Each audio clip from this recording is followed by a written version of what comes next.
Hello everyone, कैसे हैं सब? आई होप सब लोग बहुत अच्छे होंगे। Welcome back to my YouTube channel. स्वागत है आपका हमारे यूट्यूब चैनल में। आज हम पढ़ेंगे यूपी ट्रिपल एससी पेट फॉरेस्ट गार्ड वीडियो एग्ज़ाम होने वाला है, उसके लिए अभी फ़िलहाल तो इसका टारगेट है 15-16 अक्टूबर को जो होने वाला है यूपी ट्रिपल एससी पेट का एग्ज़ाम, उसके लिए या आज हम वर्णमाला सीखेंगे, हिंदी वर्णमाला। ठीक है, ये बहुत इंपॉर्टेंट टॉपिक है क्योंकि इससे क्वेश्चन 2-4 बनते ही बनते हैं। ठीक है, तो इसके बारे में आज हम पढ़ेंगे। देखिए कि वर्णमाला जैसे कि वर्ण है, वर्ण किसे कहते हैं, व्यंजन और स्वर, इनकी मतलब उच्चारण कैसे होता है, किनकी सहायता से होता है और मतलब इनकी क्या क्या ट्रिक है, और हम उसमें एग्जाम्स में कैसे पहचानेंगे कौन सा कंठ है, कौन सा तालु है, कौन सा अम्पाशर्विक है, कौन सा मतलब ऊष्म व्यंजन है, कैसे पता लगाएंगे, इसके बारे में आज हम पढ़ेंगे। ठीक है, चलो लेट्स स्टार्ट। जैसे ये देखिए, जैसे वर्ण उस मूल ध्वनि को कहते हैं जिसके खंड या टुकड़े नहीं किए जा सकते। जो वर्ण होता है उस मूल ध्वनि को कहते हैं जिसके खंड और टुकड़े नहीं किए जा सकते। ठीक है, इसके बाद वर्णों का व्यवस्थित क्रम ही वर्णमाला कहलाता है। जो वर्णों का व्यवस्थित क्रम होता है वह उसी को हम वर्णमाला कहते हैं। ठीक, इसके बाद हिंदी की लिपि को, जो हिंदी में लिपि होती है, हिंदी की लिपि को हम देवनागरी लिपि बोलते हैं और अंग्रेजी लिपि को हम क्या बोलते हैं, रोमन लिपि बोलते हैं। जो हिंदी की लिपि होती है उसको, वो हमारी देवनागरी लिपि होती है और अंग्रेजी की लिपि होती है वो रोमन लिपि होती है। ठीक है, और हिंदी में 52 वर्ण होते हैं। हिंदी में वर्ण कितने होते हैं? 52 वर्ण होते हैं, ये सभी को ही पता है। देखिए ये स्वर, ये व्यंजन। ठीक है, और जैसे स्वर है, स्वर की मतलब स्वर का उच्चारण कैसे होता है वो हम सीखेंगे। जैसे जिन वर्णों का उच्चारण किसी दूसरे वर्ण की सहायता लिए बिना किया जा सकता है उन्हें स्वर कहते हैं।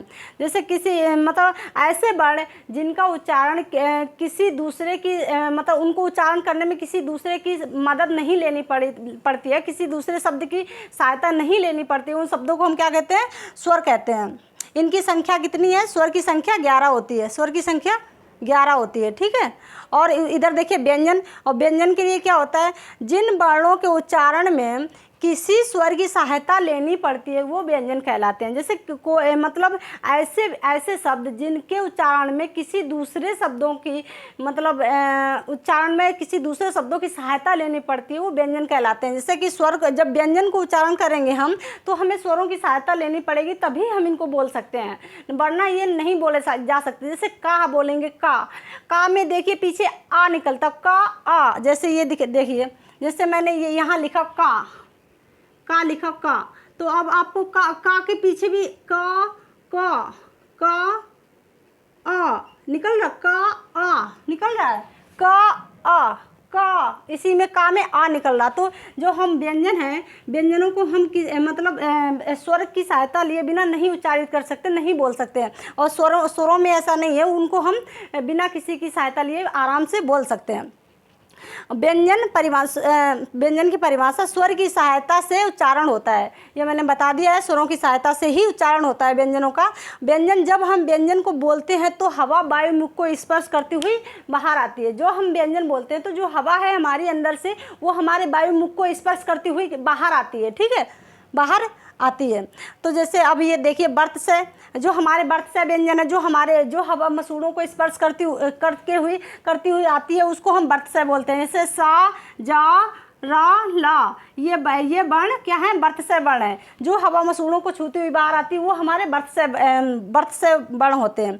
और इधर आ जाइए, स्वरों का उच्चारण स्थान कि मतलब स्वरों, जो स्वर हैं उनका क्या उच्चारण स्थान है। जैसे का, छोटा आ प्लस बड़ा आ, दोनों को मिला के हम मतलब दोनों जो वर्ण हैं तो इनको जो कैसे हम उच्चारण करेंगे, इनका उच्चारण स्थान क्या है? तो जैसे क अ, तो इनका उच्चारण से का या कंठ से निकलती है ध्वनि, तो ये हमारे कंठ व्यंजन है। दोनों ये जो स्वर हैं हमारे कंठ से उच्चारित होते हैं। अब जैसे ई छोटी बड़ी दोनों को मिला के कैसे? तालु ई, ये जो हमारी जीभ है तालु में मतलब तालु से टकराती है तो इसको हम क्या बोलेंगे? तालु। ये तालु से मतलब उच्चारण होते हैं। अब इधर आ जाइए, छोटू ऊ प्लस बड़ू, दोनों को मिला के आप बोलिए ऊ ऊ ऊ ऊ। अब इनको आपको पता चलेगा ऊ। जो हमारे देखिए ओंठ है कैसे गोल गोल बन जा रहे हैं, जो ये हमारे ओंठ है आपस में कैसे हिल रहे हैं, तो इसको क्या है चिपक जा रहे हैं, तो इसको क्या ओंठ, ओंठ, ओंठ से इनका मतलब उच्चारण स्थान क्या है ओंठ है। ऊ ऊ का मतलब जो उच्चारण स्थान है क्या है ओंठ से हो रहा है। अब इधर देखिए ऋषि, ऋषि, ऋषि क्या होता है, ये मूर्धन्य शब्द है, इसका उच्चारण स्थान क्या है मूर्धन्य, मूर्धन्य से उच्चारण होता है, जैसे री, री, री, ये मूर्धन्य, मूर्धन्य शब्द है। अब इधर आ जाइए ए, इनको क्या बोलते हैं ए और ए, जैसे कंठ प्लस तालब, ए का उच्चारण स्थान क्या है कंठ, कंठ प्लस तालु दोनों को मिला के ये मतलब बोला जाता है, तो इसको क्या बोलेंगे कंठ तालब, कंठ तालब बोलेंगे, ठीक है। अब जैसे ओ औ, इन दोनों को ओ औ दोनों को मिलाइए, देखिए कंठ ओ औ, तो दोनों को मिला के कंठ ओष्ठ, मतलब ओंठ और कंठ दोनों ही मतलब हवा दोनों को ही स्पर्श करती है, तो इसके लिए ये क्या है कंठ ओष्ठ मतलब वर्ण है, कंठ ओष्ठ वर्ण है। इधर देखिए, अब इधर आ जाइए, इनके जो मतलब व्यंजन बचे हैं ना, व्यंजन के स्थान क्या है वो बताते हैं व्यंजन का। ये देखिए व्यंजन, कंठ, कंठ से कौन से व्यंजन बोले जाते हैं, देखिए क ख ग घ य, ये कौन से है, और प्लस उसी में हा भी है, क ख ग घ या और हा, ये हमारे कंठ से बोले जाते हैं, कंठ से। आप इस मतलब खुद फील करके बोलिए, इसको बार बार ट्राई करिए, आपको पता चलेगा कंठ से, कंठ से मतलब इनका उच्चारण स्थान कंठ से है। और ये देखो तालु, तालु चा, च, छ, ज, झ, या के साथ सा, ये देखिए तालु, तालु जो हमारी हवा है ये तालु को स्पर्श करती है, तो ये तालु से इनका उच्चारण स्थान कहाँ हुआ तालु हुआ। अब ये इधर आ जाए मूर्धन्य, मूर्धन्य, मूर्धन्य मतलब मूर्धन्य से जो उच्चारण होते हैं वो कौन से वर्ण हैं, ट, ठ, ड, ढ, ण, श, ये कहाँ से उच्चारण होते हैं, इनका उच्चारण मूर्धन्य से होता है, मूर्धन्य से होता है, ठीक है।